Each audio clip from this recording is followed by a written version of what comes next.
Ngayon, samahan nyo kaming bumiyahe patungong Carmen, North Cotabato. At syempre, kailangan natin mamili. So stop over muna tayo dito sa May Turil para mamili ng soft drinks at mga chichirya.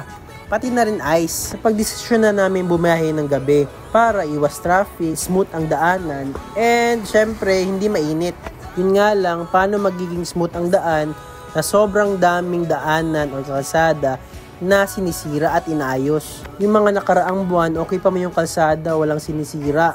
Ngayon, ang daming sinisira na kalsada and hindi masyado klaro yung mga warning signs or paraphernalias na nilalagay nila. Most probably, prone siya for accident if hindi mo mamalayan na may ginagawa pa lang silang construction. Nasa Kidapawan na kami and glad to see yung Kidapawan meron ng traffic light. Stop over muna kami dito para kumain ng dinner. So syempre doon tayo sa Turo-Turo kasi yun ang mura.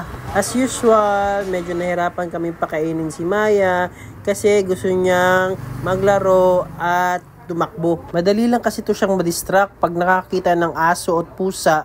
Gusto niyang habulin. Kaya yun, pinagbigyan na namin, binaba ko na siya. Diba, tingnan nyo, panay ang turo niya sa pusa. And pag masaya siya or na-excite siya, sumisigaw talaga yan siya. Ngayon ko lang parang di napansin itong mga murals or mga painting dito sa Kidapawan. Ang gandang tingnan. At syempre, pagtapos kumain ni Maya, ang gagawin na naman niya is magpupu, kaya stop over tayo. Pag bumiyahe pala kayo papuntang Cotabato, guys, expected yun na yung mga kasalubong nyo, may mga walang headlight dyan, mga walang taillight, merong iba, walang mga helmet. So, adjust na lang tayo sa kanila, guys, pag may time, para iwas disgrasya.